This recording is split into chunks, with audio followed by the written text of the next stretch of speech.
एक माना है हराने वाला, एक माना है तोड़ने वाला, एक माना है चढ़ने वाला, एक माना है रास्ते का वो पत्थर जो मंजिल तक पहुंचाता है, एक माना है शेर दिल, एक माना है बढ़कर हमला करने वाला, एक माना है बातिल को सरनगू करने वाला, और एक माना है जब रात की तारीकी छटने लगती है, सुबह नमूदार होने लगती है, आसमान में एक सितारा चमकता है, तो आप देखो सुबह के वक्त कुत्ते भौंकते हैं, वो जो कुत्ते भौंकते हैं एक सितारे को देखकर भौंकते हैं, उस सितारे का नाम मुआविया।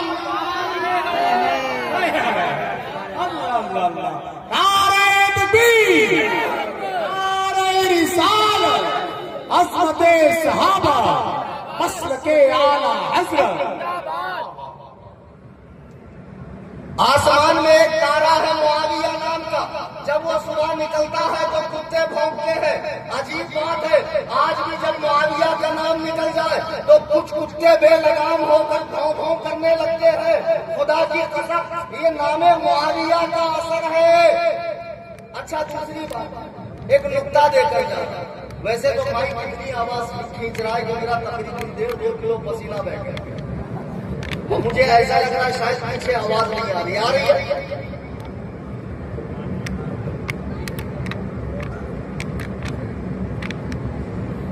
अगर किसी नाम का लुंगी माना बेकार हो तो उसे बदल देना चाहिए। जरा घर की खबर लो राबजियों, घर में जो इमाम बना रखे आपने मासूमी मंसूस मिनल्लाह, उनके नाम का माना मालूम है? सबसे पंगे लेना करीम हनफी से नहीं, उंगली पकड़ के घर तक छोड़ कर आ जाऊंगा बेटा। मैं वो आदमी हूँ, जाता हूँ खरगोश के शिकार के लिए, लेकिन सामान होता है मेरे पास शेर के शिकार का।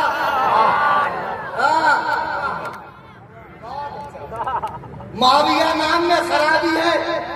इमाम बाक़ूम नहीं समझते, मंसूस मिनल्लाह नहीं समझते, उन पर वही का तसल्सल जायज नहीं समझते। इमाम बाकर इनके इमाम है ना। अल बाकिर का माना क्या है?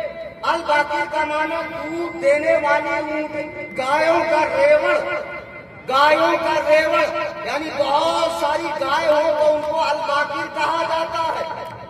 फिर अल जाफर इनके इमाम है कि नहीं है? हमारे भी इमाम है। उसका माना क्या है?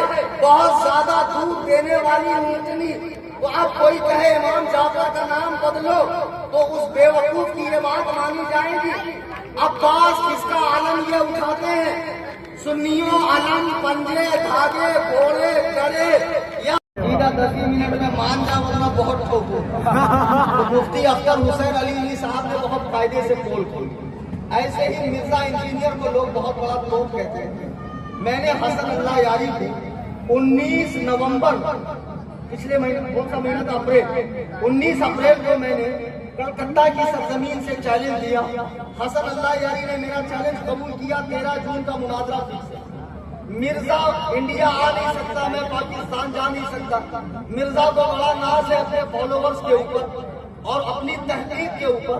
तो आज बनारस की सरजमीन से मैं मिर्जा पलम्बर मिर्जा जहलवी को चैलेंज करता हूँ कि तेरे जितने मसले हैं ना, रफ़ाउल यदैन के हो, आमीन बिस्सिर के हो, या फातिहा खल्फल इमाम के हो, या तकलीद इमाम के हो, या सहाबाए किराम के मुताल्लिक हो, एक मर्तबा लाइव आजा मेरे साथ डिबेट कर ले। खुदा की कसम उसके बाद तू दोबारा अपने पुराने काम पर लौट जाएगा। गटर में जाकर पाइप साफ करने का काम, मौलवीगिरी का काम नहीं करेगा। किसी को भी फॉलो करते हो। एक जाहिल का बच्चा ऑस्ट्रेलिया में बैठा है, जावेद गामदी, लोग उसको भी सुनते।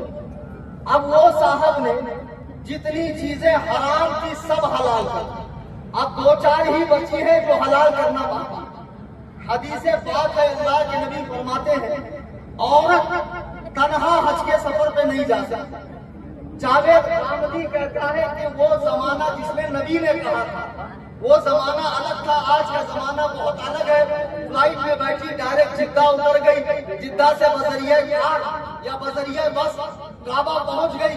औरत अकेले हज पर जा सकती। मैं जावेद गामदी को बता दूं कि रसूल पाक अलैहिस्सलाम ने जिसे हराम फरमा दिया, कयामत की सुबह तक कोई माई का लाल उसे हलाल नहीं कर सकता। खबीस के बच्चे तू कहता सफर आसान हुआ। एक मरतबा मैं हांगकांग से इंडिया आ रहा था, 6 घंटे का रन था।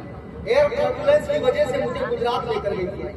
अगर अकेली औरत सफरे हज पर निकल गई, जाहिर सी बात है अगर एयर टर्बुलेंस हो गया, किसी अदर मुल्क में जहाज को लैंड होना पड़ा, उतरना पड़ा, तब क्या? नबी ने फरमा दिया अकेली औरत हज नहीं कर सकती। तो जावेद गामदी जैसे मुनकिरे हदीस 100 लाख पैदा हो जाए, मोहम्मद रसूलुल्लाह के कौल को बदल नहीं सकते हैं, शरीयत का कानून बदल नहीं सकते हैं। ऐसे तो अच्छा, अब तो ऑनलाइन नबी भी पैदा हो रहे हैं। ऑनलाइन खाली मुजद्दिद मुहक्किक शख्स नबी भी तशरीफ लाए, और नबियों का तो हैजा फूटा हुआ। एक मिर्जा ने क्या दावा कर दिया, उसके पीछे लाइन भी लग गई, उसके पीछे लाइन भी लग गई। वो पंजाब का मिर्जा गुलाम अहमद कादिया, जिसने नबी होने का दावा, वो बेचारा किस टाइप का नबी था मैं आपको बताता हूं। जैसे किसी सरकारी दफ्तर के बाहर कोई पागल बैठे और सोचे कि इस दफ्तर में एक ऑफिस मेरा है, मेरे नाम की प्लेट लगी हुई है, मेरा टेबल है, टेबल पर मेरा नाम लिखा है और सारे कागजों के ऊपर मेरी मोहर लगती है, तो वो ख्याली अफसर था। उसको क्या कहते हैं? ख्याली अफसर। ऐसे ही मिर्जा ख्याली पैगंबर था, मिर्जा ख्याली नबी था। खुदाए वहदहू ला शरीक की कसम, आमिना के लाल के बाद अब नबी की हैसियत से कोई पैदा हो ही नहीं सकता। नबी पैदा होने का रास्ता खोला कासिम नानोतवी ने, मिर्जा ने ऐलान कर दिया। अब उसके बाद नबियों का हैजा टूटा, मुजद्दिदों का हैजा टूटा, मुहक्किकों का हैजा टूटा, और ऐसे ऐसे कितने आने में आपको क्या। बस खुदा की कसम, ईमान की सलामती चाहते हो तो इंटरनेट पर भी सिर्फ और सिर्फ अपने मसलक के उलमा से। तुम्हें क्या जरूरत है किसी का बयान सुनने की? तारिक जमील का या डॉक्टर जोकर नाइक का या मिर्जा इंजीनियर का, मुझे क्या फर्क पड़ता है? मुझे कुछ नहीं होगा, मैं बहुत मजबूत ईमान वाला हूँ। इस ख्याल में मत रहे। शैतान के पास 80,000 दाव है। कितने? 80,000। किस चाल से तुम्हारा ईमान उछक लेगा तुम्हें खबर भी नहीं है। एक बड़ी प्यारी बात बताकर अपनी बात खत्म करता हूँ। जो लोग इस तरह इंटरनेट पे किसी को भी फॉलो करते हैं और वो समझते हैं मुझे फर्क नहीं पड़ने वाला, वो बहुत बड़ी गलतफहमी का शिकार है। इमाम इब्ने सीरीन रहमतुल्लाह अलैह इतने पाए के आलिम हैं कि जिन्होंने 500 सहाबा की ज़ियारत की। इमाम इब्ने सीरीन के पास एक खारजी शख्स आता है कि हुजूर मैं आपको कुरान सुनाना चाहता हूँ, आप कुरान सुने। इमाम